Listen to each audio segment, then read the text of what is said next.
Hello and welcome back to Who's Even Listening here on the Mental Medicine channel. We have a very special guest here today, Cole Gismondi. I appreciate him taking the time out of his day. He's done a lot in his life, so we got a lot to discuss here. But before we do start, as we always say, EOLE, everybody love everybody. Let's try to make this world a better place and try to influence others to want to do that as well. And hopefully we're doing our part with that. So I know there's, as we're going to get into, there's a lot of things in this world that are, really negative and can really impact us in a negative way. And let's try to be a positive light and try to be a relief to people instead of something to get you more revved up. So hopefully we can do that and create a space for people to have an open mind and get away from things for a second. So that being said, Cole, thank you again for taking the time out of your day to join us, my man. Thank you for having me. Yes, sir. Thank you, brother. Thank you. But obviously I want to give you a little, before we get into it, just give everybody a little brief summary of kind of like what you've been into in your life and everything. I know there's a lot we're diving into here. Oh yeah. So I guess I'll just start. So I went to Wycomico High School for the local listeners Okay. over in Wycomico County. Yes, sir. That's where I grew up, over in Wycomico County, Salisbury / Parsonsburg area. Gotcha. And then when I graduated, I had a year off pretty much to work my tail off for, 2 jobs as a lot of people do. Yeah, of course.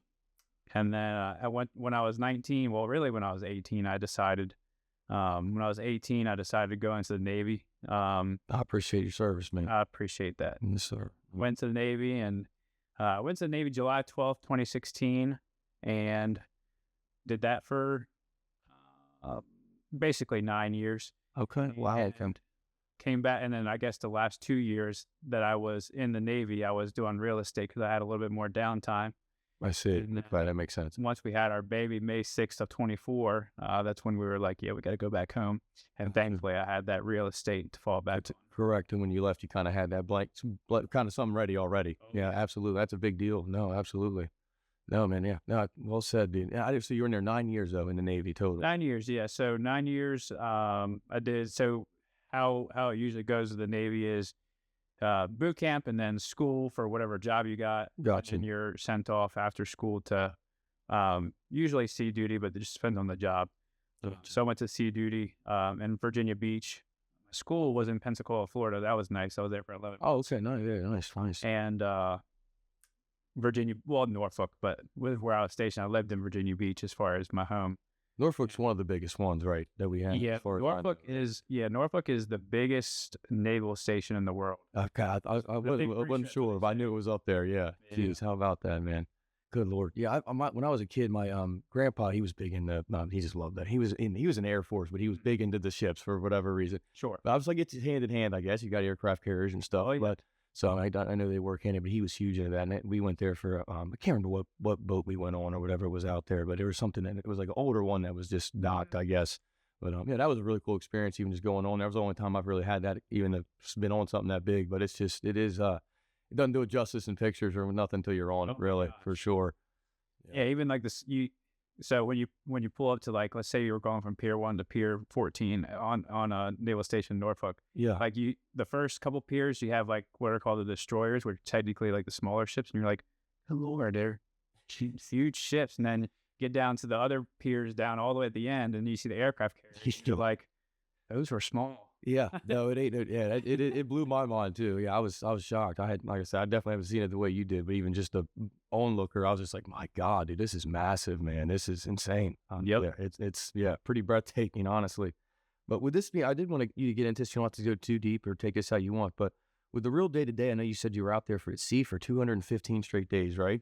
Yep. So, what do people not, I guess, understand about what, because obviously everybody has that experience. So what would you say that's like the misunderstood part about that, of how really intense that I'm sure that is? Yeah.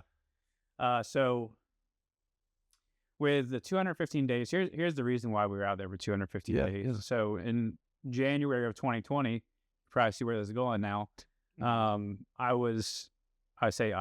we were out there for, we're out there for our training right before deployment, and then deployment came about beginning of February. So we were out there from officially January to October, but the official 215 days was from March 7th to October 3rd. I see. Okay. So we had basically the training in January, and then we had to take some time to train, and then in February we officially left. So then we had to go across the pond, is what they call it. That's the pond. Okay. Yeah. How about that?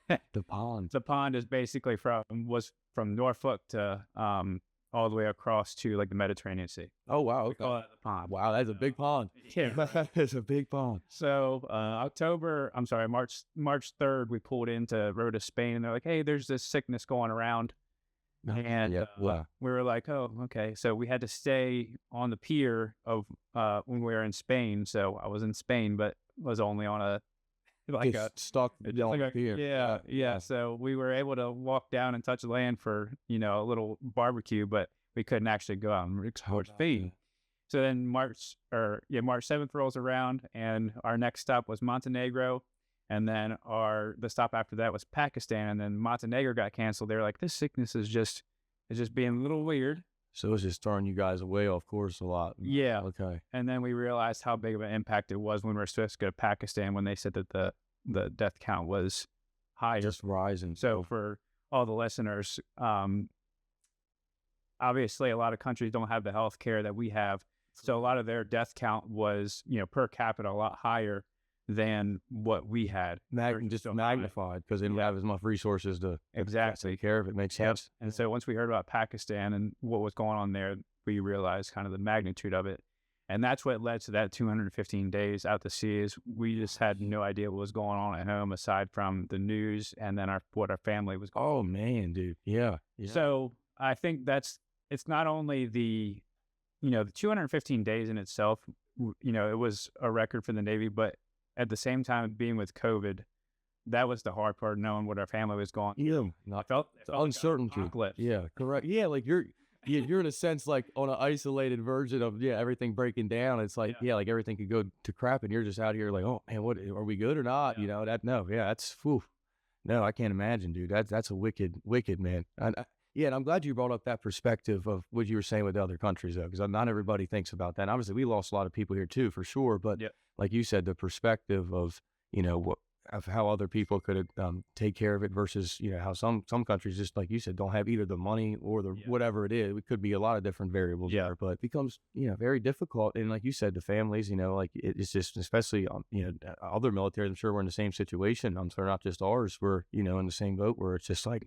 the uncertainty, man, is killer, man. It's I mean that kills. That's just the stress of most people in general. The uncertainty, man. When you're uncertain and don't know, it's just you can't help but drive yourself crazy almost, But I guess the other question I wanted to ask you with that, man, is obviously what would you say? I think you already kind of answered it, but obviously you can go a little deeper. What would be the toughest part mentally, during that time, and what kept you? What do you think? What kept you grounded with those with that uncertainty you had? Really? Yeah. There was a lot of things that went on where I needed to stay grounded for sure. Everybody on the ship had something going on, some shape or form, whether it was on the ship or off the ship. And a lot of people went through a lot of different things. And what kept me grounded was honestly the routine. Yeah. So, for example, whenever people think that we're on deployment, and especially, being just stuck on the ship, a lot of times you might think it's just work. And it is. Yeah. At the same time, if you just continue to work, those things can catch up to you, especially when you have no downtime. So understandable. Sometimes to keep yourself grounded, you didn't have to get in trouble, but you kind of had to set your boundaries. Yeah. And whatever happened from that happened. And you just had to trust people to understand where you're coming from. So what kept me grounded was, again, the routine. So, for example, we have what are called watches. Our watches are when we're on station and doing our job actively. So my job was pretty much to, without giving it all away because I had a clearance, 100%. basically sitting at a computer and doing my job. And our schedule, if we had more people, it would have been a better schedule. But our schedule was what we called 5s and 7s. Okay. So I'll basically start from the beginning of my day. You did? Yep. 11 p.m., wake up. And this is where the routine starts. So you got to get yourself in the right mindset at 11 p.m. to start your day. 100%. That's So not everybody's used to that. Yeah. yeah, so you gotta take a little bit of time to take care of yourself. So whether that, even if it's shower, if it's spruce yourself up a little bit, whether No, it's it's like stupid. Whatever it is. Yeah. whatever makes you feel good to get up at 11 p.m. and 100%. go, that's what you have to do. And obviously, with just every day in general, whether it's here or on a ship, like Yeah. you got to You find. got to find a way to get it going. Yeah. And so, me personally, I would either take a shower, because when you're over in what we call Fifth Fleet, which is the Persian Gulf, Okay. it's during that time it was 120 degrees, and the ship isn't well insulated, so you kind of went to sleep sweating and you wake up sweating. So I immediately took a shower so that I could feel a little bit better. So Makes sense. Makes sense. Yeah. yeah, and then at 12 a.m., that's when our first watch was, and it went until 7 a.m. Okay.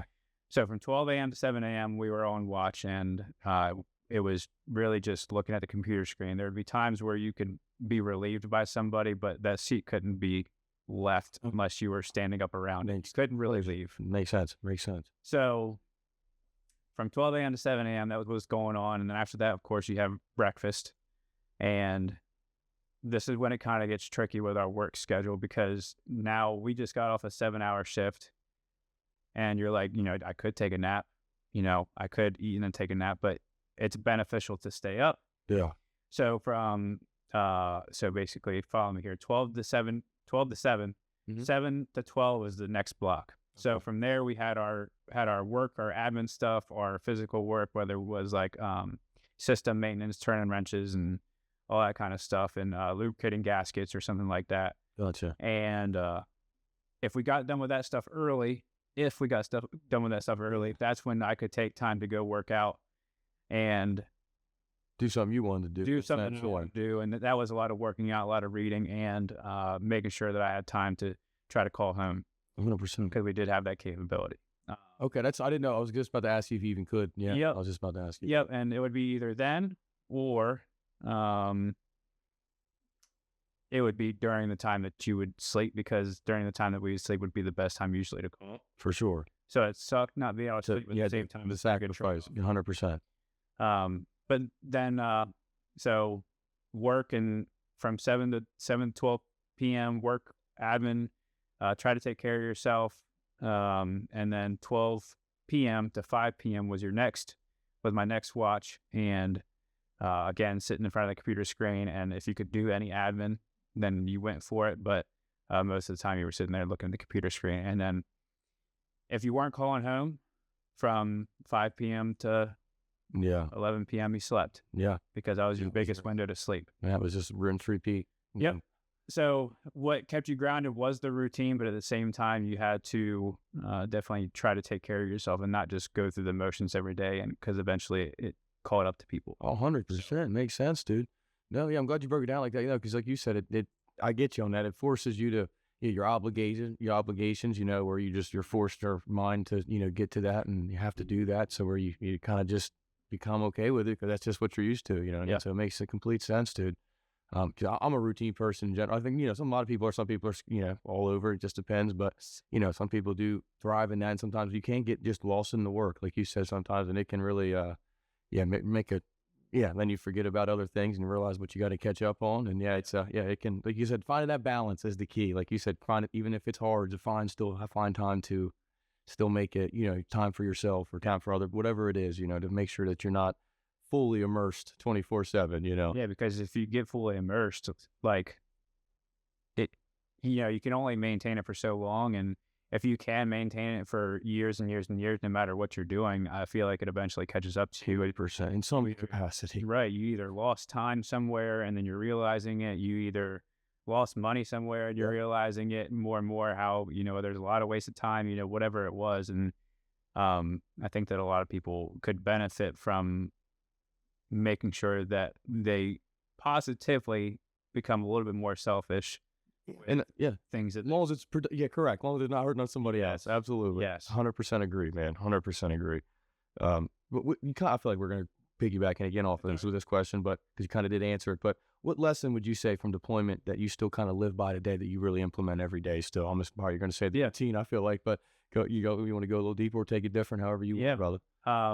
biggest lesson from it all, because there was some little side quests on there too, with some life lessons. For sure. As far as the routine goes, yes, of course, I think that everybody should have a routine, which I think we're going to touch on. 100%. 100%. Another little snippet of what happened on deployment. We had, to say the least, we had 4 people who were kicked off the ship within our group, within our team of people who we worked with. Gotcha. Security. You're good. And that put a burden on the rest of the people that were there, because we had to carry the load of That much less, yeah. 4 people who left. And to say the least, it was some drama mixed with bad behavior, mixed with immaturity, pretty much. So yeah, jeez. just a lot of that going on. And the one thing that I think this can relate to just, everything that's going on everywhere around the person who's listening, right? Yeah. There's a whole bunch of noise, there's a whole bunch of drama, there's a whole bunch of bad behavior that maybe you're a part of, maybe you're not, maybe it's taking a toll on you, maybe it's not. But at the same time, when things like that go on, whether it's at work or in your personal life, you can only control what you can control. Well said. And well said. You hear it all the time. And the hardest part is not necessarily controlling what you control, but just letting go of the things that are happening. Yeah. Because you feel like either you can fix it. Yeah. You feel like you can control it. Again, I feel like the letting go part is the hard part, not necessarily controlling what you can control. Yeah. Because if something's going on 100%. in front of you, you know how you would want to respond, but at the same time, how you respond isn't going to change drama. It isn't going to change XYZ. Because, how many times have you tried to give somebody advice on the spot about drama, and how many times have they taken it? Never, pretty much never. Yeah. And then you go through the, I just wasted my time on giving this advice and blah, blah, blah. And then you say, why do I do this, or whatever it might be. So if you're listening and things like this are happening, it is about controlling what you can control, but it's also about just cutting the ties when it's right. Yeah. No. It's never the right time. You couldn't have said any better, man. Me and my dad had a podcast talking about just the aspect of letting go. Like you said, that is one of the most difficult philosophy. Just in general for us as humans to, like you said, have that separation to where it's like, all right, there's nothing I can do about this. Just it's all right. Just worry about what I can. And it is hard. Like you said, there's a lot of things that, we're all passionate about. We all have things that, matter to us, and we see things that, we're impacted by. And it's just like, it's hard to have that separation of, just knowing that, sometimes we can only do what we can do. And, we can only, like you say, control. We can only put off good energy ourselves, and, let's focus on that internal part of ourselves. And that's really all we can do, as hard as that is to swallow sometimes, because that's not an easy pill to swallow sometimes. Mm-hmm. But like you said, that's the hardest part of it. It's a never ending journey. Every day we're gonna be tasked with that temptation, to not let go all the time. And it's just continuing to hopefully build on that and get better at that every day as a person and as individuals, and hopefully over time that grows. That's at least my thought. And maybe it's not even worse. It's like if you're already in that situation and not being able to control something, and I feel like that situation or person or wherever you're at in your life doesn't serve you anymore. Yeah. So it's also just recognizing that, and there's so many factors, of course, but it takes a lot of reflection. And I feel like, I feel like you don't really know until you step back from the whole situation and look at it with a bird's eye view. Well, if you just consistently, give the advice or whatever it might be, like you said, or like you said about just letting go, it's so hard. It's so hard to let go when you're just so immersed in it. Mm-hmm. Mm-hmm. And if you don't take that step back and look at it with a bird's eye view, you're never going to see either A, that you're wasting your time and energy, or B, that you're in a totally wrong spot. So 100%. Although it might seem selfish to cut yourself off from people or situations that don't serve you, there's two sides to selfish. You have the negative part that we were talking about earlier, like how you're only doing stuff for yourself. And you also have the positive portion where you are emotionally spent in so many areas or with a certain person, and you just can't take it anymore. And it's okay to selfishly cut somebody off. You gotta help yourself or you help everybody else. Yep, exactly. Put the mask on before everybody else is, right? Yep. Like, and it is hard, but change doesn't happen with easy. It happens with hard. Well said, man. Yeah. We all want it to be easy. That's the worst part. I think that's why we all struggle with it. You know, everybody expects it, and it kind of goes back to expectations. We all expect it to be simple or easy, and sometimes, like you said, it's just a hard battle every day. Yep. It is, and it's hard. You just got to keep getting back up, man, and doing it. But yeah, no, like you said, the aspect of letting go is just like you said, it's the key. And like you said, talking about the bird's eye view, yeah, like being above yourself and being aware that we can be wrong, that we can be taught better, we can learn from people. I think just the aspect of, I always say, just even admitting that we're wrong is just, I think, key to just a lot of us right now. Everybody just wants to prove. Like, I think I always bring it up to when we search. Everybody always searches. Like, I think if we had an argument or something, we're searching something, we would each search exactly what we would want to to back what I'm saying. Course, yep. I would never look up something to give your side. And that's the worst part. Like, we should be looking at both, and I think that's kind of the whole part of what we're, talking about there. It's just, we got to be a little more open and aware that we can be wrong. And let's admit that. Yeah, absolutely. 100%. But I want to go into this because obviously now that you said you had that transition from military to obviously real estate, I want to say for this too, because obviously I know this is, like you said, I know you kind of had that blanket ready. Well, maybe you can talk about this a little more because I know you were a little prepared having that plan B. But yeah, what was the biggest shock, going from that steady paycheck to having, kind of owning your own income in a sense, and then you're kind of relying on, but it goes back to that routine. You're staying true to yourself and having the, not have that consistency, but then you have to kind of make sure you have that consistency. If you want to go ahead and expand on that a little about that transition you had. Thankfully, we did have like the little blend of time where, I had the blend of time where I was doing real estate and the Navy. I think what really helped with this whole transition was the 2 years that I was in. I knew it. I was reassured every single day that this wasn't for me, especially when I had my kid. Yeah. I knew that I didn't want to go back out to sea and do these things. I knew that people respect that. I understand that. Shooey. And I knew that the people, I won't say, obviously it's not everyone. So when I say the people, it's not everybody, but I knew that the people in the Navy, it was making a huge transition into just something that wasn't for me and my family. And we just ultimately made the decision to get out, which again turns back to thank God I had a plan. Yeah, absolutely. With real estate. And when I went into real estate, and this was just back in May, as far as full time. Okay, how about that? Okay, yeah. Well, I guess without the Navy, because I was technically full time when I was in the Navy. I see, but once you separated, I see. Gotcha. Yeah, gotcha. Yeah. So officially full time. I think Could you ask what's the question again? Yeah, no, you're good, brother. You're good. I was just saying, what would you say the biggest shock you had from going from a steady paycheck, coming into what you're in now? Yeah. Yeah. So I think you're good. I might have worded it a little bad initially. No, you're okay. You're okay. You're good. I think the biggest shock was obviously the paycheck, because it's results based and not biweekly. Yeah. It's not, but with the results based paycheck, this is kind of something that I think we're probably going to talk about later. I know it'll come up later. Is we are so,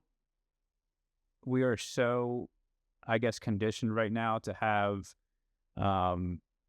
right now gratification. Yeah. Instant gratification. Dude. And I mean, I'm still, we're all still struggling with it, right? Mm-hmm. We grew up with technology, and we hear this every day. If you listen to podcasts all the time, you always hear how the phone is just the technology in general can consume you. And honestly, when I say technology, I'm talking about social media. I'm talking about just things that consume your time that either A, Or too, serve no purpose, yeah, or B, it's okay to mindlessly scroll, but I feel like technology should be is there to learn. yeah, yeah. It's It's there supposed to to be to learn from enhance it. us, not, yeah, yeah. I agree. I agree. And if we're not learning from it, then this is a whole nother tent. But if we're not learning No, from you're it, right. You're right. then we're kind of just wasting our time. Yeah.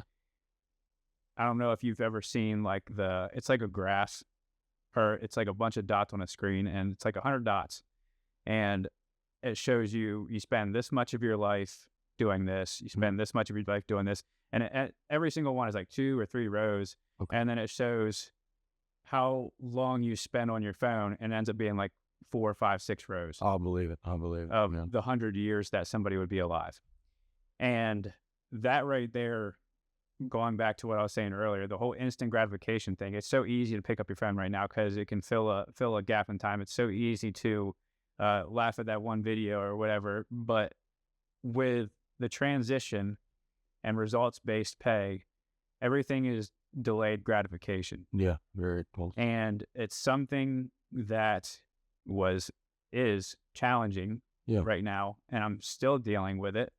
But it's also so rewarding when you know that the people that you talk to that you're trying to help, Yeah. even if it's not tomorrow, obviously, if you're in a commission-based job, we all love somebody who's ready tomorrow. Of course, for sure. Always. For sure. But at the end of the day, the delayed gratification comes when somebody tells me, we don't know what we want to do. We want to buy or we want to sell, but we just don't know what we want to do, and we don't know when we want to do it. At that point, this is when it gets really fulfilling, is because it shouldn't be about selling them on the right now. It should be about helping them where they're at. Correct. So if I give them all the information that they need, then I know that they will make the decision based on what I gave them through and through. Yeah. So the delayed gratification and just knowing that, like, if I just help people, Mm-hmm. as opposed to what I was doing in the Navy, which was just going through my day-to-day, just waiting for the next paycheck, is so much more rewarding. And it's hard. I mean, literally just today, I had a bad day this morning, and we're going to talk about how to get back into, like, how do you go from bad days Yes. to good No, well, days. yeah, 100%. And We all freedom do that. does help a lot with that. But the whole delayed gratification concept is Yeah. a lot more rewarding than just, picking up your phone and looking for that next hit of dopamine. You're right. No, well said, man. No, yeah, we all need to realize, like you said, you couldn't agree more. I have to check that graph out. I 100% believe that. But like you said, we all need to find a way to not just waste our precious time that we do have and our precious breaths on this earth, and not just, there's beautiful things out there. And nature's one of the things I always bring up too. Yeah. Is that, man, it's a lost art right now. Nobody, one of my favorite things, I'm a big writer. I used to love going just like to the 5K or like, the parks are close or whatever, a pond, whatever it is. Not your pond, not the big pond, but a pond, just write and be in nature. It's like, it's just the simplicity of that, it's very lost right now, just that simple fact of just getting away from everything and just, being one with the world, really, you know what I mean? And I think that is a big thing where we all could learn a lot from, because, we do get so glued in on a lot of things. We're all victim to it, but we all need to, realize that there is a little more out there than our phones sometimes. Yeah. Yes. For sure, man. I couldn't agree more. But yeah, that 100%, like you were saying with the delayed gratification, I think that is, like you said, when you're, goes back to expectations, when you're expecting it every time, it doesn't make it as, as wholesome, I guess, in a sense. It doesn't make it feel as, as earned in a sense, because, you're earning it. But I feel like you said, especially when you're working for yourself, and so I always bring that up, and especially if you're doing something you love, and like you said, you're helping people, it's not really work at that point. It becomes a little different to you. And it's not just, like you said, just a routine, and you're really doing something that you're happy with doing. And that's if we can all find that, we're all winning. We're all winning. But and then obviously I want to ask you this too. What would you say was harder than you expected when you got out? Like, you may take that how you want. Like, when you got out of the Navy, what would you say was the hardest thing to kind of, maybe like was kind of, you weren't maybe expecting to be as hard as it was, the transition? Yeah. Probably the hardest thing was when you come back home, you have it set in your mind that you're going to be back with family. You are going to, it's actually really ironic that I'm bringing this up because I just had a conversation about this yesterday and it was kind of emotional. Okay. And I think the hardest part is not the job, not knowing where the paycheck's coming from, not like, just getting back into the groove of things, but it's, I guess I'll say from a family and or friends perspective, all you want to do is hang out with your family after, I was only 2.5 hours away, but just being home, you have more time on the weekdays or whatever it might be to go hang out with your family. But I think the hardest thing has been, it's really just been like the mental of being pulled in each and every direction. So for example, when I say that, I'm talking about, I want to see my mom. I want to see my dad. I want to see my in-laws. I want to see my friends. I want to see XYZ. And then on top of that, I'm building a business and I want to be at home at night with my family. Yeah. And my kid, I want to spend time with him from 5 to 8 p.m. until he goes to bed. And then we've been running around all day. And then from 8 to 9, me and the wife are just like, and then on Friday, we're like, we got to go see family. And Saturday, we got to go see family. And Sunday, we got to go to church and see family. Yeah. All of that is, I think that is the thing that when people come home, that's what they struggle with. Yeah. And when I say that, I wouldn't say it's necessarily I don't think every single time it's like a huge issue, but it's definitely a huge struggle because when you come from a place where it was just you and you were on your own schedule. Yeah. I mean, and then you come home and again, you're pulled in all different directions. It's tough. It's definitely tough. It's a whole different routine. Yeah, it is. Yeah. And you feel kind of like an obligation to not necessarily please everybody, but just be there. Just be there. And yesterday, in the past month or so, I've realized that I'm detaching from the idea of having to be there for everybody. Not in a way that I'm emotionally detached, but just detached from forcing myself to do more. Yeah, learn how to say no in a sense too. I feel like one of the hardest parts. Right. Yeah. And just and it's not to say that I don't care about seeing people. Yeah. It's more so the fact of, how do I say, it's not detaching emotionally, it's detaching from basically just your own thinking of, I have to be there. Yeah. Because they're not expecting you to, although they do want to see you, or your family or friends do want to see you. Correct. You can't put that much weight on yourself. Well said. Yeah. Because if you do, it's going to be bad. Yeah. Like, it's going to be bad emotionally over time.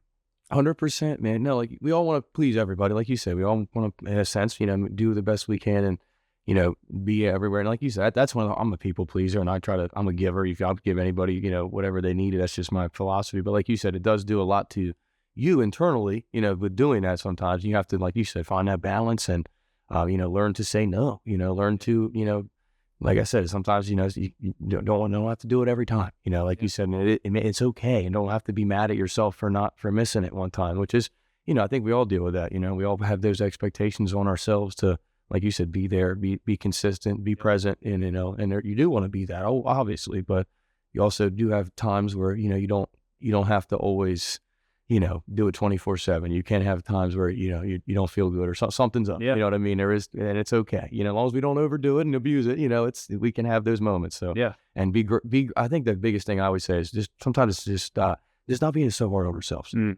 that's, I struggle with that a lot. I'll be clear. I think we all do, but, it just sometimes giving ourselves grace, is, sometimes needed. And I think a lot of people could really do that. How do you do that? It's hard, man. I feel like it changes a lot, to be fair. But for me, I try to, I'm a very tunnel vision guy. So I try to my best to just, for example, whether it's just, going inside my son, running around, or, just the little things, like for me, it's the little things. I try to just find something, even if it's and I enjoy this. We see all these we do mystery box openings. That's one of my things that gets me loose for whatever, and just kind of gets me out of the world for a little bit, gets me like kind of on the edge of the seat. I don't know what to expect. This is cool. Yeah. You know what I mean? So you just got to find something that works for you. You know what I mean? For me, talking to other people, but yeah, for me, I don't know, man. Like I said, it changes a lot for me. As long as I can just get myself out of the real world. It's kind of like what we do with this podcast. You know what I mean? I just try to get myself to not think about that thing I got to do tomorrow, or what I got to do this second. What I got to do for example, what we got to do when we get out of here, or what we're constantly telling ourselves, that list in our head, that checklist that we've got to complete. And sometimes just realizing that, all right, I cannot check one box and it's not going to kill me, and it's hard, man. It's hard, but no, I struggle with that. I think we all do, but yeah, finding that balance and, realizing to give ourselves grace and learning to say no is okay, I think is a big lesson for all of us. Absolutely. Sure. But I want to get into this too. I think you got into this. You said you focus on systems that guarantee success. I wanted you to explain that in your kind of like in your own terms for us. I really am very curious about that. I like that. I like that a lot. So this is not a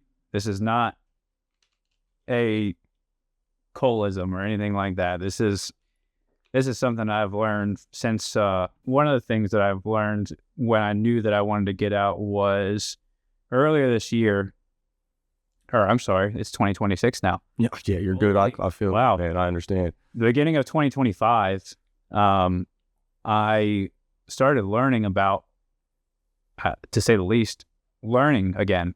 From, for 8 or 9 years, I didn't consume anything that benefited me.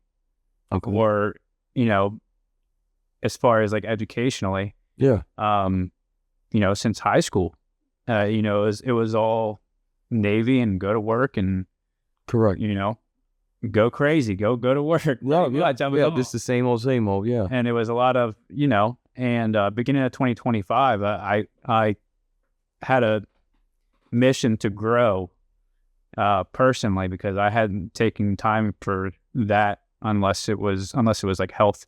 I was really into health stuff, but okay. As far as the mental goes, mental medicine, right? Yes, that's right. We love that. You need to fuel your mind with just things that are good for the world, not just you. Obviously, you want to improve yourself, but what can you do to improve yourself for the people around you? And yes, part of that is the systems. The systems can be applied to the people around you, how you treat the people around you, or your job, or whatever it might be. So this whole idea of systems I feel is broken down really well by this author. His name is, oh man. You're good. He's the author of Atomic Habits. That's the book, Atomic Habits. Yeah. All right. He's the author of Atomic Habits, and it's something. His last name is Clear. And okay, gotcha. One of the biggest quotes that came out of that book, and it's globally known. If you've read this book, you know what I'm about to say. Is you don't rise to the level of your goals; you fall to the level of your systems. Yeah. So basically what that means is everybody has that goal that they have in their mind. Let's just say it's $1 million, right? Dude. If you don't know how to get to $1 million, you can get lucky. Correct. But there's always an exception for sure. But if you don't have the systems that go behind it, you most likely won't get there. 100%. So when it comes to systems, the systems are, again, you fall to the level of your system. So if your systems suck, to say the least, they're destined to fail in a sense. Yeah, you're destined to fail, or the latter, right? Yeah. If your systems are good, well, you're gonna have a good outcome most likely, as long as you stick to them. Correct. That's but the key. The systems don't matter if one, they're not feasible. Two, you don't actually do them. Yeah. So that's kind of like the short answer, I guess. Yeah, I agree with that. So for example, I'll kind of break it down. I know that as far as real estate goes, I need to have a conversation with people every single day. new or just somebody I haven't talked to with it in a while, right? And this is part of it, but it's just conversation, right? I just need to have a conversation with somebody. Usually the people I'm having a conversation with, they know I'm in real estate, so I don't need to bring up my job. Yeah. I don't need to say, do you want to buy? I don't need to say, do you want to sell? Right. All I have to do in my head is just talk to them as a person. Create a relationship. Yeah. Create a relationship with no outcome in mind. Yeah.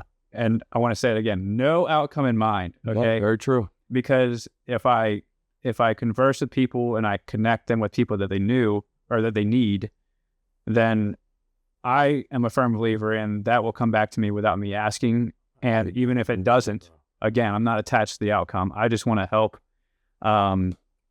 for deeper reasons than just helping, which I believe we'll get into also. But the systems are obviously, so the conversations lead to my success. Yeah. The more I give back, the more I get. Yes. And I think that's something that you've pretty much said, that you're a giver. 100%. And although nothing might come back to you, you're not expecting it. Correct. But doesn't it feel good when somebody gives back to you? You're 100% right. But you could hit on it. Like, that's the key. You can't get, it's always like, no, what's the best saying they always say? The old saying everybody says, no good deed goes unpunished. Yep. You know what I mean? It's just, you have to be aware of that. Like you said, not everything's going to just, but you have to keep putting it out there, you know, regardless, like you said. And when it does, even if it's a few times, it is a good feeling. Yep. It is, like you said, it's a great feeling. And even if you don't get those feelings, you still do it though. Like you said, that's the key. And like you said, and it goes back to this, implement, you got to do it every day, and you got to continually do it. And I completely agree with you. I do believe that it may not be on our timeline per se, but I do think that if you do good things, they will come back to you. I do believe in that. I truly do. But like I said, it's this thing, sometimes it's just not on our timeline. Yep. And that's why it makes some people get a little, you know, where they want to kind of stray off of it a little bit, where it's like, you just got to stay consistent, and it may not be when you want it or expect it, but it will come when it does come. Instant gratification, right? Yes. Like, it might not feel good in the moment, but you have to get used to doing things with no outcome. 100%, man. You'll feel so much better if you find fulfillment in just doing what's right, as opposed to doing what feels right now. Yes, man. 100%, dude. No, if we can learn to not have so much expectations on everything, it would ease a lot of our stress in general, for sure. Sure. Yeah. For sure, man. So let's see. Let's go into this. This is kind of a good question here. What systems do you believe people avoid just because it's boring, but it's actually the key? Is there anything that you think that, like, people just kind of avoid just because it's, kind of like, hopefully you get what I'm saying there? It's super mundane. Yeah. It's going to be super mundane. What you got? First and foremost, a nightly routine. Yes. Okay. And the nightly routine should support your morning routine. So obviously that looks different for people with their shift work. Or depends on your schedule. Yeah. And so this also comes back to systems. This is a part of systems. Routines are your systems. And, routines personally affect you on a daily. I firmly believe that if you're really inconsistent, unless you're, everybody's different, but I would say that the more that you can lock into a nightly routine. So a nightly routine would be like, not only showering and cleaning up and stuff like that, around the house. And if you have kids, cleaning up all the toys, throw them in a corner or whatever you do, right? Yep, absolutely. It's not just that, but it's also, again, how can you be positively selfish? So if I know that I want to wake up at 4:30 a.m., you want to create the least amount of friction as possible when you wake up. Yes.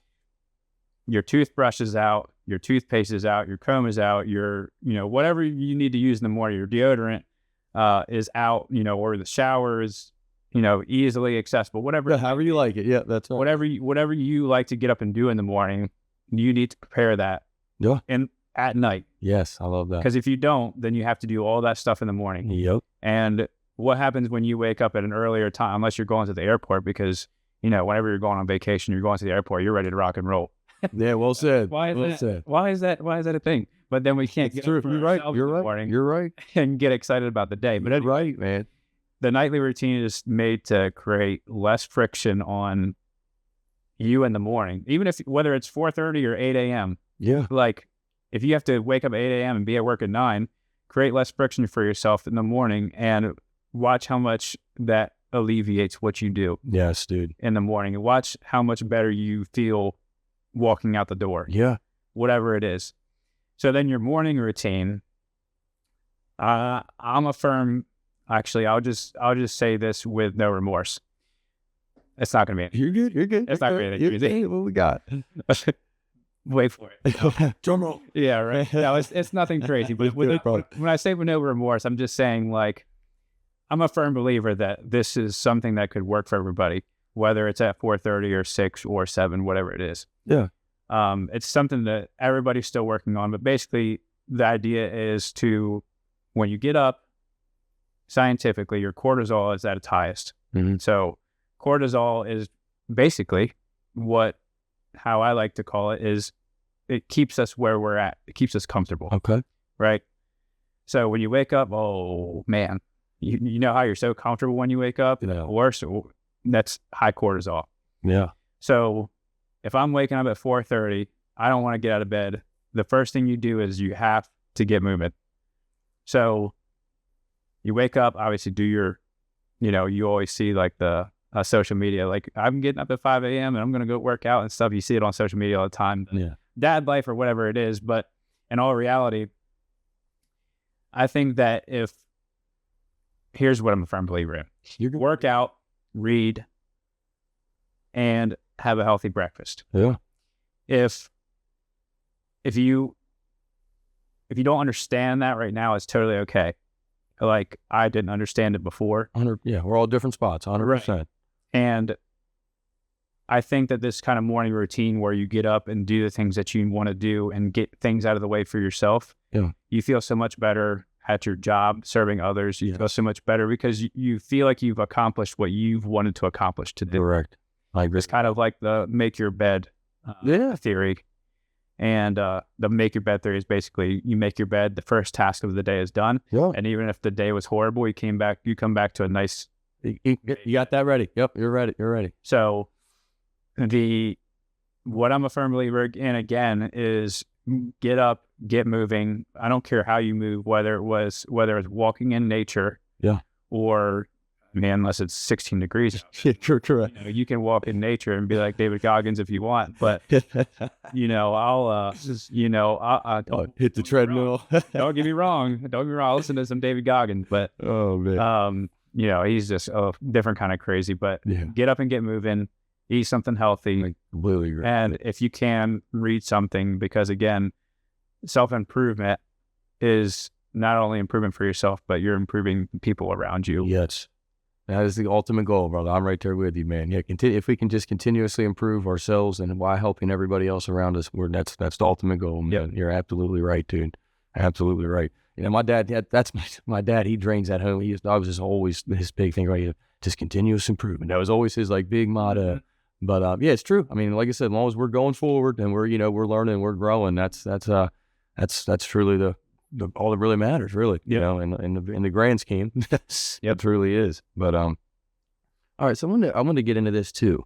So my biggest question, I'm gonna ask you a separate question here. Right? So my question for real estate would be for you is that in this time right now, because I know everything's kind of market's been kind of all over. I've seen the interest rates went down just recently. I did see that, but I was just asking for you. Would you say that right now is one of the most difficult times for people buying a house? Like if you're like, because I know it's different, obviously financial wise, it's different. Because obviously if people, I'm sure in different situations, but in general, do you feel like lately it's kind of been like a really difficult time, or how has your experience been with it? I'm just kind of curious. Yeah.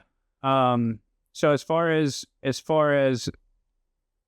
my business goes, and honestly, I'll say just realtors in general, if we're creating more conversation, the business will go good. Yeah.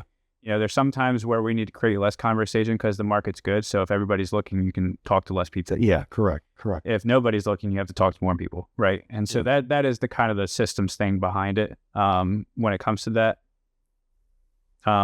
But as far as the market goes and how hard it is, it's harder on the younger people. 100%. I'll say younger 100%. Because there's a lot of different kinds of first-time home buyers. Mm-hmm. The average first-time home buyer right now is 42 years old across the country. How about that? I did not know that. What a stat. Wow. So, that was 2025. And that's why I say younger people. No, but that's right? why. Because you take a while to build up that salary or whatever it may be, or find what you want to do. And Yeah, for sure, for sure.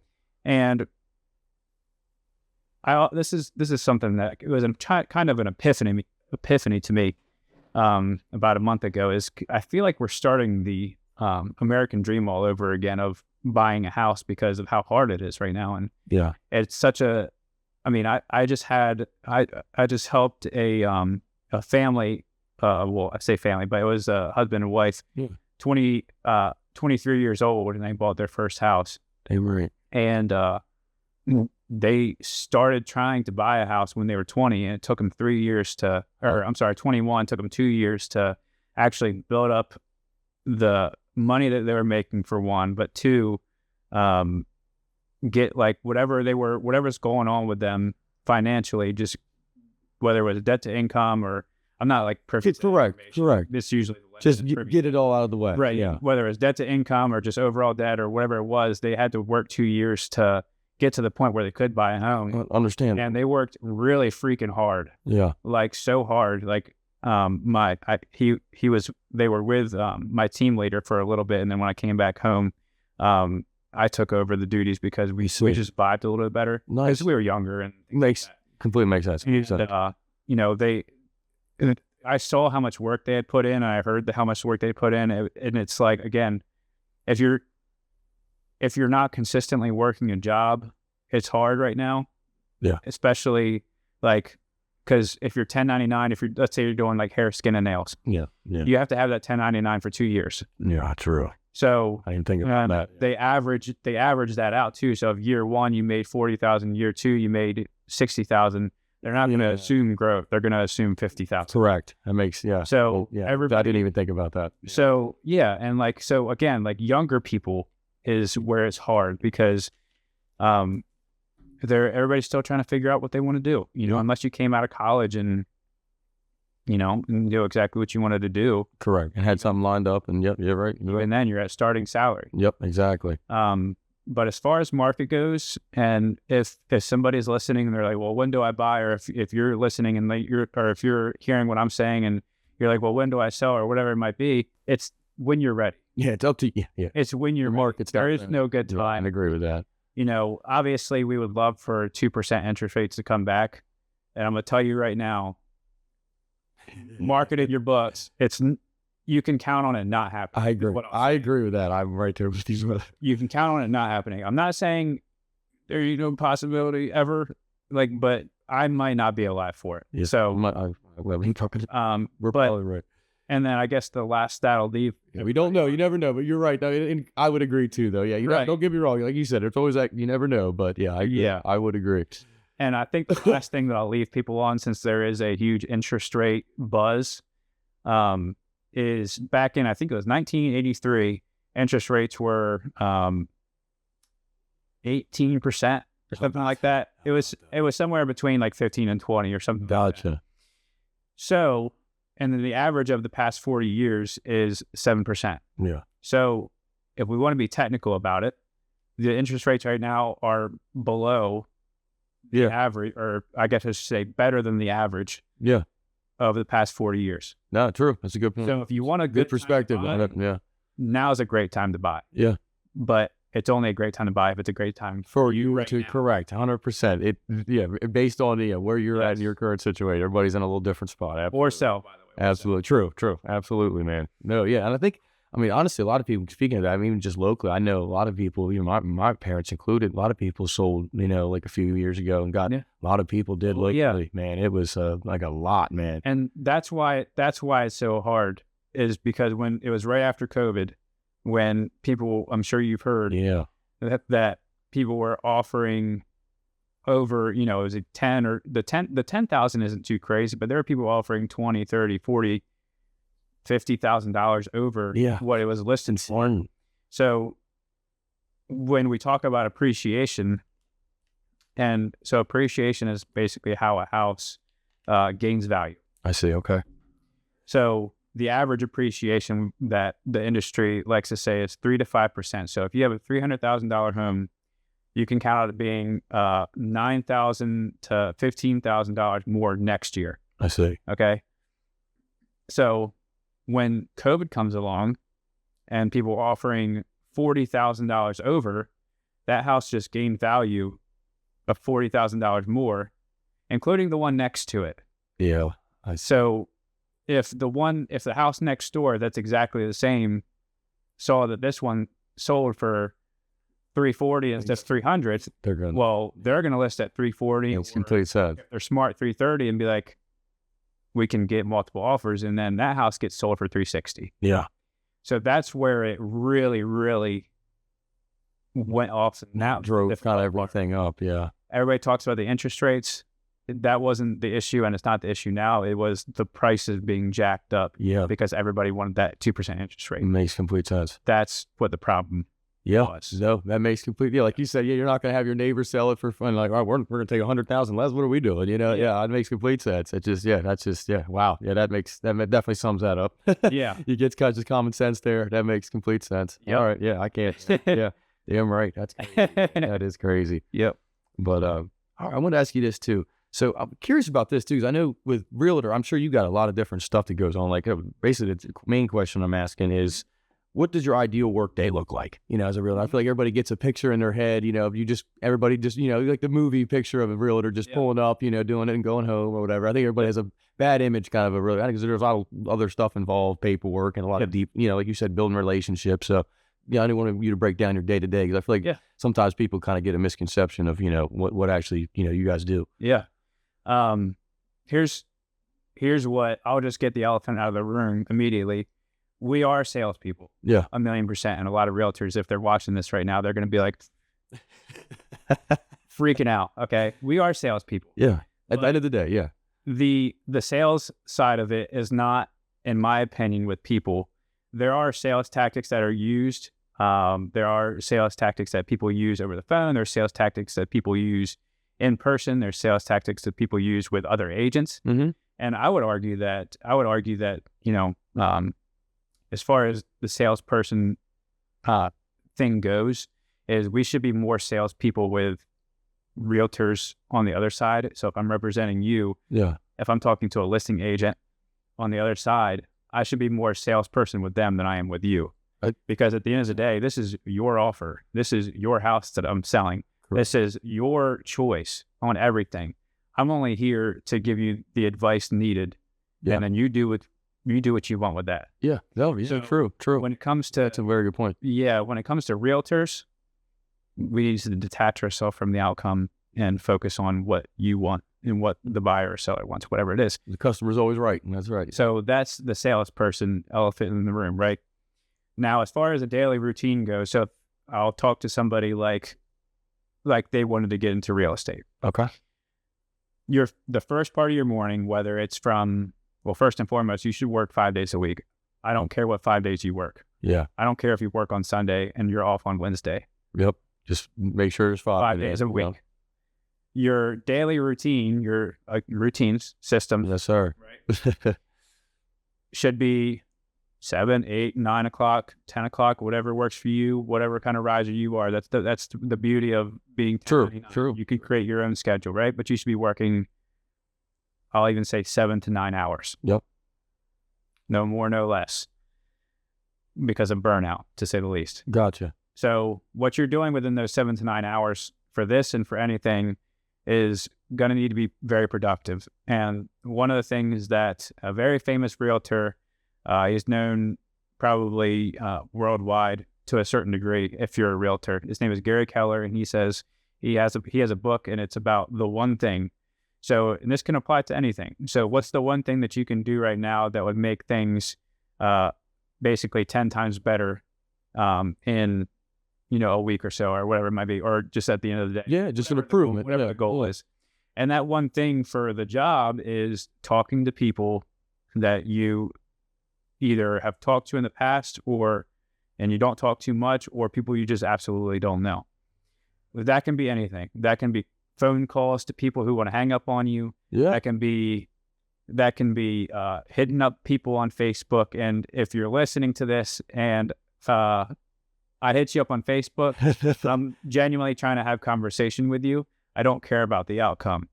Okay. Well said. I respect So that. no matter what, you have to talk to people. Yes. And however people take that is up to them. Yeah. You need to get to the next no, is what I say. Yeah. So we're going to get told a no a lot during this first window, and it should be 2 to 3 hours. The more you get told no, the closer you are to the next yes. Yes, sir. So, and again, be detached from the outcome and just focus on helping people. The one thing that helped me with that was every time that I go to talk to people on Facebook or on calls or at networking events or whatever it might be, I say to myself, I want to help people, not sell people. Yeah, love that. I love that. Okay, so first 2 to 3 hours of the day, talk to people. And then after that, if you have a morning routine and then you come to work and you finish what you need to finish, you just finished about, let's say, anywhere from 5 to 8 hours of focusing on what you need to do. Yeah. So now you're feeling like you're so accomplished. Yes. After that, take a lunch, go work out. Like, because those 2 to 3 hours, it's going to be super, you need to stay focused, and it's not going to work at first. Yeah. You're not going to stay focused. Not first way, yep. If you are a realtor, you are not going to stay focused first. You're going to have the phone or whatever it is. And after that, take a lunch, work out, whatever your schedule is. So my schedule is 9 to 11 or 12, depending on what I got going on, is talk to people that I haven't talked to in a while or somebody that I don't know. Yeah. Lunch, hang out with the wife at home because she works from home. And then from 1 to, for me, 5, that's when I focus on everybody else that I'm helping. Gotcha. Okay. So I like that. You know, that could be a buyer who is looking for homes. So I send them homes, or they want to go see a showing. That could be a seller who needs what's going on in their area so that they have more information on, do I need to do a price decrease? Do I need to do X, Y, and Z to stand out from the competition area, whatever it might be. Yeah. And if you didn't hit, a certain number of conversations in the morning and let's say you don't have clients, because this is the biggest thing everybody will talk about. Well, you need to tend to your clients. You need to tend to your clients in the afternoon. Well, if you're new, you probably don't have any clients. I understand. So guess what you're doing in the afternoon? You're talking to more people. Yeah. And it's hard because you want to create your marketing for yourself. You want to put yourself out on social media. You want to do all this stuff. But if that doesn't serve now business, yes, then you might be waiting on a paycheck for 6 months. Correct. So again, I'm talking to the person who's thinking about getting the real estate. Your first objective is to talk to as many people. Yeah. Just get out there. Yeah. No, that makes complete sense. Like you said, it makes complete sense, man. Like you said, you got to build relationships and meet people to even get anywhere. So like you said, makes complete sense. Yeah. If you're focusing on doing stuff that's not just talking to people, because like you said, the more people you're talking to, you just have that many more opportunities, man. And that many more doors are opening. And then, like you said, you might have 50 of them close on you, but that 51 might open right up. And I feel like with podcasting, I'm sure that you're collecting as many people as possible and trying to see what's not necessarily worth it for you, but just like, the objective is, what does your listener want to hear? Correct. The customers, you got to figure out what they want. Yeah. Yeah. And like, hopefully, sorry if I've done a disservice to anybody, but hopefully I'm providing something to somebody out there. No, we all do. That's the whole point we do this, man. It's not even even if we don't, like, to me, it's always just about bringing people on. We all can learn something from somebody. Right. To me, there's always some type of value, no matter what conversation I have with somebody. As long as we're doing, like, it goes back to what we said earlier, as long as we're doing our part and we're trying to help other people. And exactly. like I said, I always bring this up too. There's always with music and everything I've done, there's an audience for everything. Like I always say, you could make a song where you go, somebody's going to like it. You know what I mean? All over, really. I mainly started with rap, but I actually make like country and everything now. I kind of just went all over. But I just enjoy making, you know what I mean? I don't really do it I just do it for me. You know what I mean? It's like a release for me. I kind of like my therapeutic, kind of release in a sense for me. Your mental medicine. Yeah, in a sense, 100%, man. But with this, it's kind of the same vibe, man. We just try to, like you said, not everybody likes it. That's fine. But hopefully we're helping somebody that does like it. I mean, that's truly at least how we look at it. And hopefully over time that'll grow and grow. But that's all you can do. And I think the key is, as long as you can be genuine in what you're doing. Oh my God. be authentic and not try to be something else is the key, man. Because, I think that's the biggest thing I try to make sure that we don't ever feel like we're forcing something, or I want things to feel genuine and authentic and real. That's my main key, at least. Yeah, absolutely. But I couldn't agree more with what you said there, brother.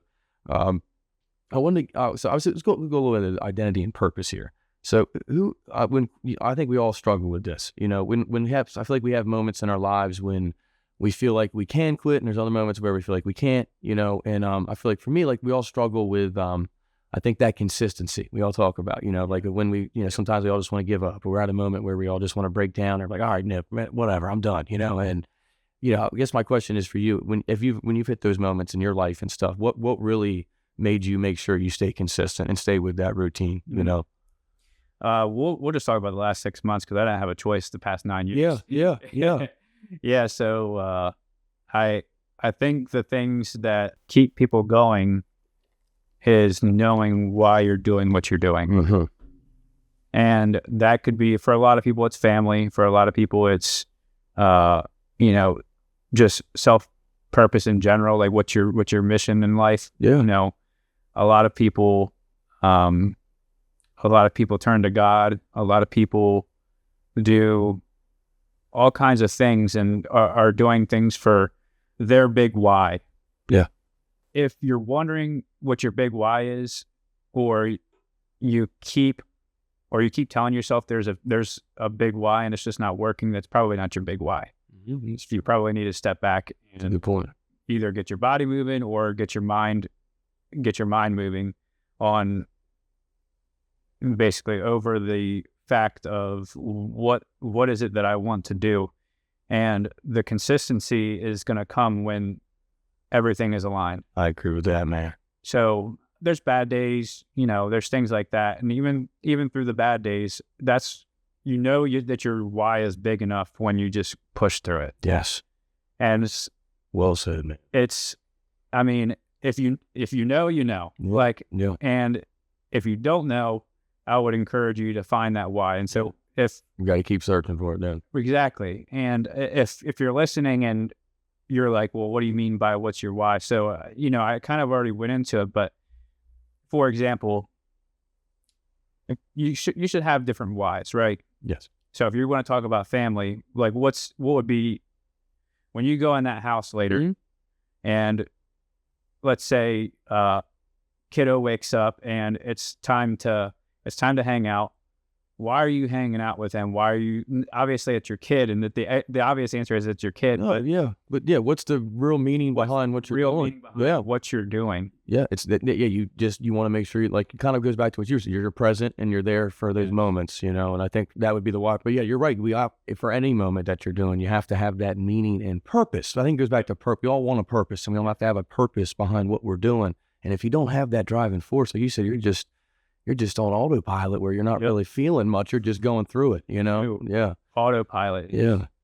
Autopilot, especially when you catch yourself being on autopilot, you're like, hold on. You're not kidding, man. Because, we all feel like we gotta do something around the house, or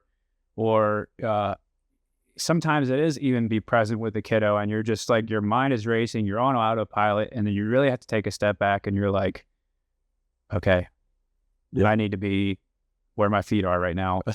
For real. Well, instead of running through the window or whatever it might be, you know what I mean? Just like, because when you're going 100 miles an hour, it's hard to stop. It is, man. No, yeah, we all get in that cycle where you just get stuck at it. Like you said, I always bring it to a switch. It's hard to turn that switch off sometimes. When you got it on, it's just hard to find the off switch sometimes. It really is, man.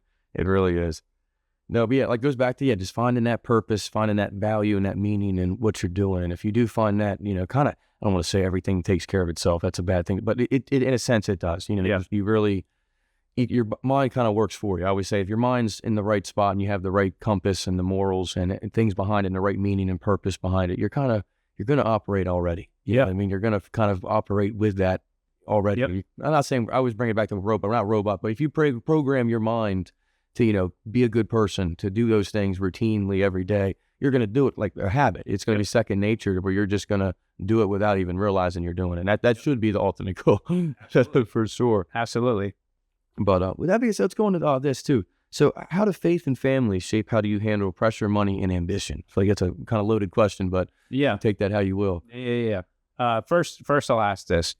When we talk about faith, one of the things that I've learned recently is I'll speak for myself and what I've learned and kind of my beliefs and how I look at religion. Yeah, Is, Jesus, he wants us to share the love, the information of God and the Word and all that. And I know this is a real spicy topic right now. for sure. You're good, man. You're good. We keep open-minded. You're good. Yeah, absolutely. And what I want to ask is, because actually before I ask it, Jesus tells us that, I can't remember what verse it is, but basically it's almost like turn the other cheek, Okay.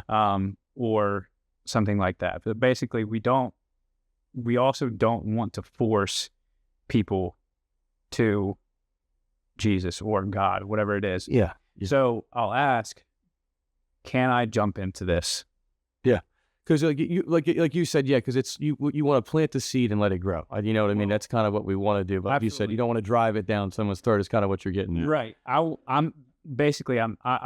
seriously want to ask permission right now. Yeah. Like, can I jump into this? Yes, I'm fine with you going on. Yeah, you're good. Cool. You're good, So, brother. Could you ask the question again? Yes, you're all good. How do you believe faith and family shape you how you handle pressure, money, and ambition? Faith and family. And then what was the... You're good. the You're last good. part? Pressure, money, and ambition. Pressure, money, and ambition. Yeah. So, money. Yeah. That's the one right there. It is. It's the killer for the most one. people. Because it controls everything right now. Yeah. And it should be God that controls everything. Your plan, everything. And while, reading the Word isn't what gets you closer to who God is and who He can be for you, as well as Jesus and all the experiences that He had. But what draws you truly closer to Him is living it out, right? Living out the Word, not just educating yourself. And what I've learned these past 6 months of being out, I was baptized in August of 2024. Okay. And by no means am I wouldn't call it this, but what people call a Bible thumper. Yeah. Okay. But I am very firmly following how Jesus lived. And when it comes to money, what he says is it's not the money that is the bad thing, it's the love of money. Yeah. So the moment that you start to love the money and what comes from it, The greed. Yeah. really the negative things, Yeah. that's when you start treading in dangerous waters. 100%. Yeah. We all know what that looks like. I don't need to go into that. For sure. So, and a lot of people will probably disagree with this, but that's okay. That's all right. We all have different opinions. That's what makes this world go round, man. Billionaires and millionaires, right? Especially the ones, I'm mainly talking about the ones who are religious. They know that the main purpose behind money is to give it back. I agree with that. And God doesn't ask for you to give all of your funds away. What God does ask is that you're doing good with it. Yes. Everything is good with it. Everything is good with it. And that doesn't mean that you can't have what you want. That doesn't mean that you can't have things that you want for your family or whatever it might be. It's just that you can't fall in love with it. Your purpose can't be behind your possessions. Your purpose can't be behind the money. It has to be realistic. Yes. Solely to glorify God. And again, if somebody doesn't want to hear about it, then I am not going to tell them about that like that. I respect that. I respect that view, man. So again, that's why I ask is, is it okay? Or that's why I ask somebody, in person, is it okay if I respect that. That's smart. Because we're also called to not tell people about it if they aren't going to hear what we're saying. And that should be with anything in life. People aren't going to hear Correct. what you're saying. You shouldn't waste your energy 100%. whatever You got to be willing to want help and ask for it too. And we got to be willing to hear, and like you said, we got to be willing to be open-minded and hear things out. Yeah, 100%. So the whole money thing, your purpose should not be in your possessions and how much money you have. It should be in the work that you do and what you do with the money that you get. Yeah. The more you get, the more you should give away. The more you should help. I agree, man. And even if you don't have the money, we can still be helping. Like you said, we can still do our part. Absolutely. What were the other two things? You're good. It was just pressure and ambition. You answered that pretty good, though. You don't have to go deeper into that. No, you answered that exactly how I wanted. That was fun, man. That was fun. But I wanted to ask you this too. I feel like this is something you can take this faith-based or anything on this one. But what values are non-negotiable for you, even if it costs you an opportunity? I feel like that's something we all struggle with too. We might have something that comes presented to us or something, or even you can break it to something like, oh, we want to go out tonight, but we got this out. However you want to take that, or big or small. But values that are pretty much non-negotiable. Honestly, it's at this point in my life. Don't get me wrong, I love a beer. Okay, fair enough. I love a beer. My wife is a huge beer drinker, but for whatever reason, I'm like a girly drinker. I love those too. I can't get on the beer. I don't know what it is, man. I just haven't found one. I haven't had many, but beer sucks. Just haven't got never been a big fan, man. Beer sucks. It's an acquired taste. My wife would see you drink though. Like, I love a good beer. I love a good margarita. That's my favorite. If I had to pick, yeah. Something about that salt with the sweetness. Yeah, I like the sugar sometimes too. Sugar? I'm not gonna lie. Every once in a while, I get the sugar. All right, I'm leaving. It's a difference. That's a deal breaker right there. Yeah. No, everybody likes a little bit of sugar. I like that. Makes the lime a little less sour. Yeah, I don't know what it is. Yeah, I definitely usually could prefer. I don't mind the salt. I mean, I'll still have the salt. If they ask me, I'll usually say sugar. I'm just a sweet tooth in general, though, man. I don't know what it is. That's one of my bad picks. Sweets. But yeah, it is. We share that, brother. As far as the non-negotiable values, though, this is where I was kind of going with that was I am not a huge drinker anymore, and I used to basically binge drink. I would drink Friday, Saturday, and then feel like crap on Sunday, just like everybody else. No, for sure. And there's nothing wrong with it. Yeah, there's nothing wrong with it, right? In moderation, as long as we have a balance. Yeah, right. Yeah. As far as my values go, and how I feel like a lot of people could benefit from is go create those relationships without it, because it can cause so much. It can cause much trouble, especially if you're not responsible. And there is a huge. I mean, so I'm from Salisbury, so it happens all the time with kids going to college. We see it all the time. Sure. They kind of just wreck their lives, whatever it is. Not necessarily with the drinking, but what results in. Correct. And we all make dumb decisions. Yeah. It happens, but as far as my values go, and whatever's non-negotiable is, I would say anything that right now I'm very morning routine, spend time with my kid, spend time with my family, basically spend time with my family in the morning and take care of myself, go to work, do really well at work, go home and spend time with the family. Absolutely. So if anything interrupts those plans, if anything interrupts how present I can be, really presence is the non-negotiable right now. Is if anything does not serve me being more present, and makes me less present, then that's like I think that's my one non-negotiable right now. And we struggle with it. I say this true. I've said a lot of things, and I want to say that I still struggle. I just struggled yesterday. We all do, man. Yep. Like emotionally with whatever I have going on, right? And it's going to happen. Yep. And it ain't going to go away. You were talking about grace earlier. Yeah. Yeah. Giving yourself grace in those moments. It comes with grace, and you're going to make what you would call a mistake. But whatever, as far as my non-negotiables go, is just, I want to be present. If something takes away from that, I lean on the side of not doing it. Yes. And I'm tempted sometimes. I'm tempted to go have a drink or whatever it might be. I'm just using that as an example too. No, yeah. We all have that temptation's always lurking. Yeah.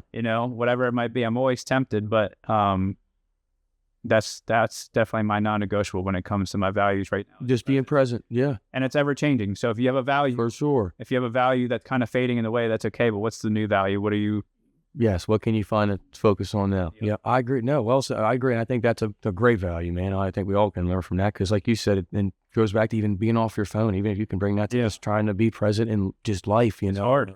whatever. But yeah, I agree, man. If we can, whatever takes you out of the moment, like same with these podcast guys, we got our weed eater over here. But whatever distracts you from having that, like you said, that one-on-one talk, or even if it's with many people, just having that connection, that true, genuine connection is a really lost art in today. And having that can, really lift somebody's spirit, man. And we all need that. We all need that, man. So I agree, man, completely. Couldn't agree any more with that. Let me ask you this. So last question I do want to ask you with the faith, and we're going to kind of wrap up a little bit. But what does faith look like when you're not winning or things feel uncertain? Kind of going back to that uncertainty, It kind of goes back to that. Go ahead. No, I was just going to say I wanted to hit back on that because I feel like we dove into that, but not too, because I love that. The way you answered that initially was great, but I wanted to get your a little more deeper into that with the faith-based. So we opened up a little bit more on that. So basically when it's hard, what do? Like, because in the moment, it's hard to take a step back, like I was saying earlier, and look at it with a bird's eye view. You're so caught up in whatever you have going on in life, whether it's family issues or you want to be close with your friends or whatever it might be. It truly goes back to, if you are religious and you're listening to this, it truly goes back to, are you worried about what's going on around you that you can't control? So what God would call this is worldly things is the simplest term. Okay. Worldly things would be really things that you can't control. Yeah. Things that, and which is pretty much everything. It's bigger than us, yeah. Everything that's bigger than us and you can't control it, that would be a worldly thing. So if there's drama at church, if there's drama in your family, if you created it, it's a whole different conversation. For sure. But if it's just happening around you, that's another one of those things where you just need to detach from it and ask, where is my attention? Is it on God, or is it on worldly things that are happening, or is it on things that are happening around me? Now, that doesn't mean that you completely blow off what's happening in your home, in your county, in your state, in your country, in the world, anything like that. You should have an opinion on those things. You should be willing to talk about things like that, right? But you should be able to detach from, like I was pretty much saying, or detach from reacting emotionally from it. Yes. And it's really, really hard. Well, of course. Really hard. But at the end of the day, if what you're doing and what you're saying, as far as religion goes, if it doesn't glorify God, then it's wrong. If we're not doing it for the greater good, and a bigger purpose, it is. I agree. We got to be doing something for the betterment of us all. And that should be the ultimate goal. The biggest thing is, and I guess apart from the religious views, I would say that whatever your values are, if it's wrong, if you are wrong, that's such a hard word. Yeah. If you are wrong, you need to own up to it. Yes. There was one thing that happened in my relationship, and not a lot of people know this, and I'm not going to come out and just say what's going on or anything like that, but there was a time in my relationship where I held on to a secret, and it wasn't like, earth shattering, but it was enough that I knew that it would hurt my wife. I see. And that was something that went against my values. So we've been together for 8 years, and I held on to it for 7. Jeez. And that was just last year. And with this whole journey of what are my values, I had to let go of how I felt about it and admit that I was wrong right to her face. And I just had to own up to it. Yeah. So if you're wrong and it goes against your values or it goes against your religion, whatever it is, say that you're wrong. Say that you're wrong. Correct. You'll be surprised. And well said, man. Again, be detached from the outcome, because at the end of the day, whatever your values are, you know that you're supporting what you want to be or what you want to do in life and how you want to be. Of course, whatever your values are, you're supporting that if you come out and say that you're wrong. Yes.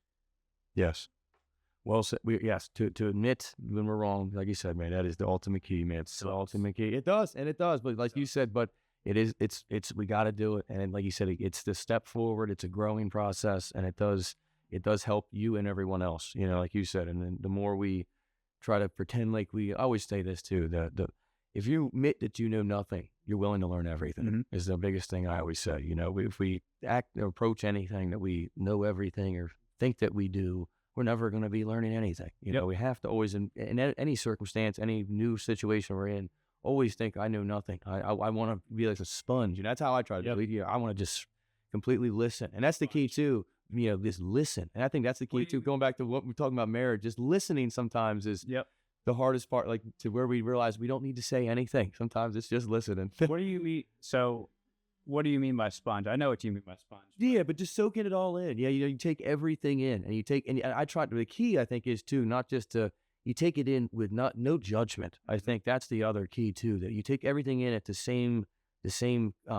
level. You know what I mean? You accept everything as a thought, and you respect it, and you take it in, and take it how you do, and then you put it in your life how I want to implement it. But I think the key is just not judging others and be willing to learn that something that I might think is right is wrong, and that something could be better. And I think that's just key to anybody. I think we're really struggling with that as society, just in general right now, just in every aspect. We all just are so concerned about being correct and proven right that sometimes we're so focused on that where we don't even realize there's a better answer out there that we're not even aware of. There's just so much information that we're all so privy to, and that information could be right, it could be wrong. Yeah. And that's, I think, the biggest issue right now. It's just such an information overload. Yes, dude. And there's just so much. That is when getting into nature, writing, like getting away from the phone, the technology, the information, and all that just feels great if you can get away with it. From it. Yeah, as simple as it sounds, it really is, man. And I think that's because in nature, that's what it kind of teaches too, is the simplicity of how simple life is really. I always bring it to like an animal or something.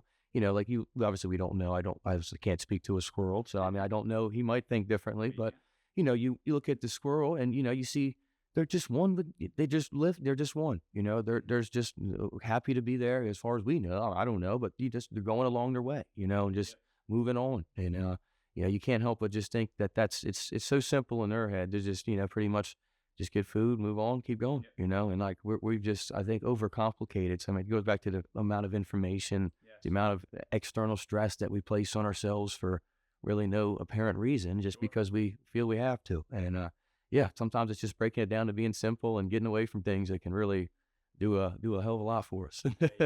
Do a hell of a lot for us, man. But I wanted to say this too. So I meant to bring this up, and you did come off this way, obviously. But I wanted you to, because I really like the way you worded this in your when you reached out to us. You said you didn't want to come off polished. So what do you wish people were more honest about? Because I like the way you approach. I like that, because that's true. I love that. I feel the same way. First and foremost, I have been, I'll say my family and really my family, they've always called me the golden child. And I've talked in this podcast for probably way too long at this point. You're all good, brother. But, good. I try to come off as real as possible. Yeah. And I feel like sometimes that actually comes off polished. Okay. It comes off, maybe he's got it all figured out. Yeah, I get you on that. He knows, he's spewing off all this information. He knows a ton. I just said yesterday, I went through what I went through, right? Yeah. And that's weekly. Like I go through something weekly. Absolutely. You go through something weekly or daily or whatever it is. Absolutely. And when somebody offers up a piece of advice, or when somebody offers up life advice, I would suggest that we listen, and that we don't come off so we got it all figured out. Yes, right? Because no one really does. And if we had more of I'm right, you're wrong, or I'm sorry, if we had more of the you're wrong aspect, and it's okay that I'm wrong, then I think that going back to the world would be a better place is really the biggest thing. Is there's a lot of people who just can't be wrong. That's the last thing that I want to be when I come on to things like this, or if I'm giving somebody advice, is I don't have it all figured out. Respect that. I mean, appreciate you saying that. Yeah, and the year and a half that I've called the year of growth, and then the year of this year is the word is intentions. Okay, I like that. Are intentional, and life is really hard. Like, there's no way around. There's no way around. Like, so to come off, I'm nobody. Like when I'm sitting on this podcast, I guess this is my biggest thing. I'm on a podcast right now, whether it's the Sean Ryan show or whether it's mental medicine. Yeah. It doesn't matter. What matters is that you've created this platform for people to open up about their struggles. Yes. And just give advice. For people to give advice based off of what they've struggled through. Well, yeah. And so when somebody comes on here and they give advice, I would hope that they don't think that person is too polished, or they just don't have anything wrong with them, whatever it might be. I'm sure you've had a lot of modest people, a lot of humble people on here. Yeah. And the last thing that I want is to come off like I've got it. You are all good. You did brother. I will say thank you for number one saying all that. And I will say that is the whole reason we do this. We try to bring on people like I said, I don't want to have stars on here. I don't want that. That's not ever my intention. My intention is to bring people that everyday people, even if I don't star great, but we all have different perspectives. Like I just said to you always, that everybody in this world, in my opinion, has something to teach everyone. Yes. If I met, there's billions of people in this world. If I came in here and had a podcast with all billions of people in this world, I would learn something new from each and every one of them, which to me, I would find a way to. I may not, other people may not, but if you're open and you're receptive and, willing to learn, and we all can teach each other something. And that's why I just love the way we do this. And just, I hope it just, people understand that message, because we all can bring something to the table, and we don't have to have the society stereotype of what deems it as acceptable, or whether you have this amount of likes, this amount of view. We all just, the stereotypes are terrible right now. And it's just about being a good person, about helping people, and it's about doing our part as society to make this a better place for all of us. Yep. And that is truly the only thing that matters to me. And the more people we bring on like you that try to have that unpolished, not try to sugarcoat things, that I say we're struggling. Great, you may have it look great on the surface and everything looks great, but doesn't mean you're not internally struggling. We all have battles, like you said, no matter who you are, no matter if you're a millionaire, trillionaire, we all got something to worry about. There's always something going on. And we all need to realize that we all can teach each other and give each other different perspectives of how to deal with that and how to utilize that in a productive manner. Absolutely. I truly appreciate the way that you even said that, because when I read that immediately when I read that, we were going over, so I was like, I love that, because we all need that. We all shouldn't want to, because nobody is polished. And if, we all put that off, it's, nobody really is. That's why I always try to bring to everybody, we're all work in progress. We're all a work in progress continuously. And, when you think you got it figured out, that's when you don't. We got to keep moving. We got to keep moving. I guess the last thing I'll say is I thank you for having this platform. One, because you're giving people a voice to the people who need to hear it. Yes. One, and two, I sat here and talked most of the time, and what I noticed was you sat back and just listened. Okay. And that might seem really small to you, but how often basically what I want to say is it's rare that somebody just sits back, looks you in the eye, and hears what you're saying and just listens. I appreciate that, man. So thank you for, one, the platform, two, just listening to me go on tangents. It's probably I would call it who's even listening, man. You are. That's right. Yeah. No, I appreciate you saying that, bro. But it goes back to what I always say, even with the wife and everything. Sometimes I used to be a person where I used to give a lot of advice, and I used to try to tell people, but I always realized, we always give advice what we're going to do. It's not beneficial to anybody else. All I can do is hear you out, listen to you, and support you. And that's my goal. Anytime I have somebody on, whether it's you or anybody, just try to hear what they're saying, really kind of get into that, like step into their shoes. I'm trying to get where you are, understand your mind, and really the key, what I always say is I want to understand what you're doing and what drives you to help people and what drives you to make this world better. Because that's where the people I try to bring on is people that are really trying to make an influence and an impact, whether that's in real estate, whether that's in, being a doctor, whether that's being a NASCAR, I don't care what it is, just as long as whatever you're doing, how are you utilizing that to make those better relationships like you are in real estate, like you're impacting those people. Like you said, I'm not concerned about the outcome. I'm concerned about that relationship that I've built and how do I help these people?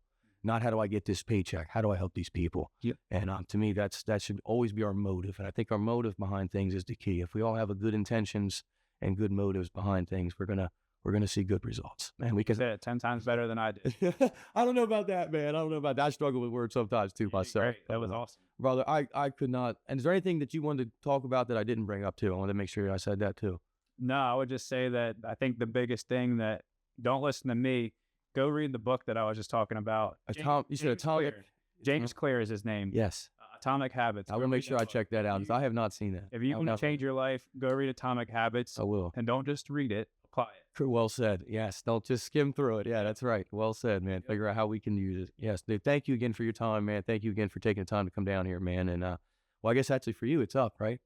You said what? I said come down here. We're actually up for you, right? You came up. Yeah. I said down. I messed that one up. Yeah, coming up. But thank you again for taking the time, brother. It was an absolute pleasure meeting you. And honestly, I'm sure we might have you on again if you're interested, man. I really appreciate you, man. I love your perspective and the way you present yourself. Not polished, but the way you are as are, man. I appreciate you, brother. But thank you again, Cole, man. It was an absolute pleasure, man. Thank you, brother. But and thank you for everybody listening. Please like and subscribe if you haven't already. And this is our Who's Even Listening podcast. Our very special guest, Cole Gismondi.